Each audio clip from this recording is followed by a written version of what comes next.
Stand up. क्या पढ़ रहे हो तुम? मैम भागवत गीता। तुम्हें किसने अलाउ किया है यहाँ पढ़ने के लिए? तुम्हें पता है ना ये सब चीजें स्कूल में अलाउड नहीं है। मैम आपने ही तो बोला था फ्री टाइम में कुछ भी पढ़ लो। मैंने आपको ये कहा था कि अपने फ्री टाइम को यूटिलाइज करो, जो आपके एग्जाम्स में आने वाला उसको पढ़ो, ना कि ये सब पढ़ो। ये सब पढ़ के क्या तुम परम ज्ञानी बनने वाले हो? अरे ये सब तुम्हारे कोई काम नहीं आने वाला है, ये तुम्हारे सिलेबस में नहीं है। अपनी सिलेबस वाली बुक्स निकालो और उन्हें पढ़ो। है ना तुम्हारे पास मैथ्स इंग्लिश की बुक, साइंस की? Yes ma'am. निकालो से, ये बुक मुझे दो।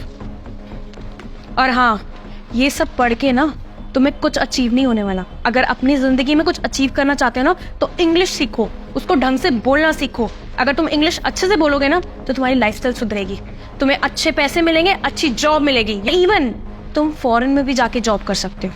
I hope you got my point. अपनी बुक्स निकालो और उन्हें पढ़ो। And sit down.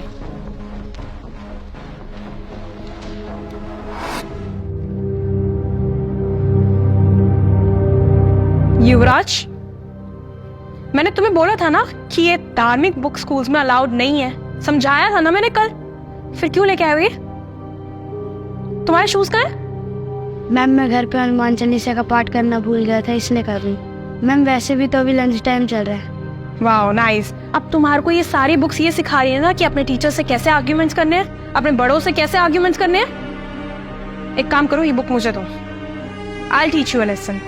कल अपने पेरेंट्स को स्कूल लेके आओगे और फिर मैं उनसे बात करूंगी डायरेक्टली। Okay ma'am.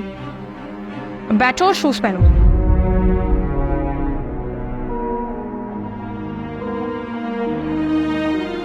नमस्कार सर। नमस्कार जी।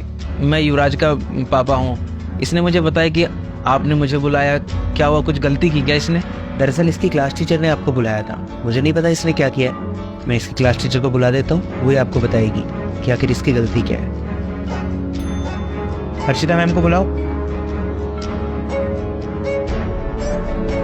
Good afternoon sir. Good afternoon. Ma'am आपने युवराज के पापा को बुलाया था, कोई गलती की उसने? सर ये देखिए, युवराज कुछ दिनों से ये बुक्स अपने साथ स्कूल लेके आ रहा था। फ्री पीरियड में इन्हें पढ़ता रहता था। अब आप बताइए कि मुझे इनके पेरेंट्स को नहीं बुलाना चाहिए था। सर आप बताइए, आप अपने बेटे को सक्सेसफुल आदमी बनाना चाहते हैं या ये कोई साधु संत बनाना चाहते हैं सब पढ़ाकर? दरअसल मैडम इसकी गलती नहीं है, मैं ही इसे पढ़ने के लिए बोलता हूँ। सर अगर यही सब आपको पढ़ाना है तो घर में पढ़ाइए ना।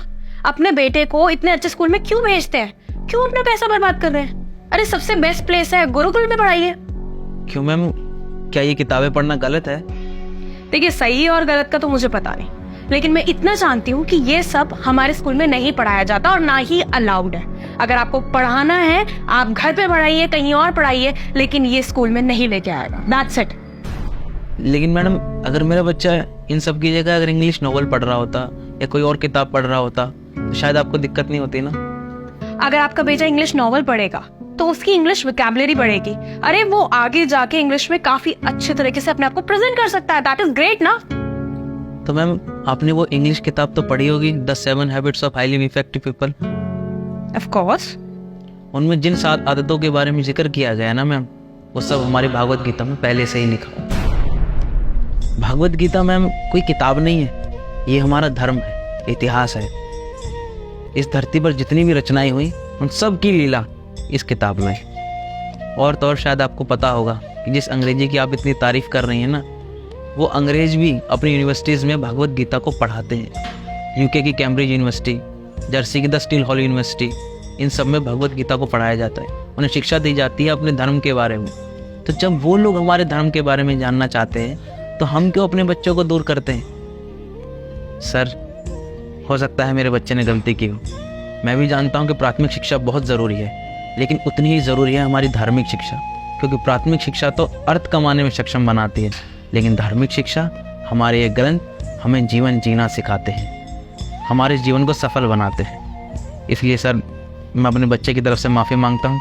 अरे नहीं सर, आप माफ़ी मत मांगिए। गलती तो हम लोगों की है और हमारी टीचर की है, जो हम आपके बच्चे की भावनाएं नहीं समझ पाए। और सही कहा आपने, धार्मिक शिक्षा किसी एक इंसान को लेना बहुत ज़रूरी है। और आगे से मैं ध्यान रखूँगा कि हमारे स्कूल में जहाँ बाकी सारे सब्जेक्ट्स पर इतना जोर दिया जाता है, वहाँ पर यह भी ध्यान रखा जाए कि अपने अपने धर्म ग्रंथों के बारे में भी बताया जाए, ताकि बच्चा अपने धर्म के बारे में भी सीख सके, उसके धर्म ग्रंथ में क्या शिक्षा मिली है वो उसको सीख सके। Thank you so much sir. शायद आपको समझ में आई होगी मैडम मेरी बात। जय सिया राम सर, जय सिया राम मैडम।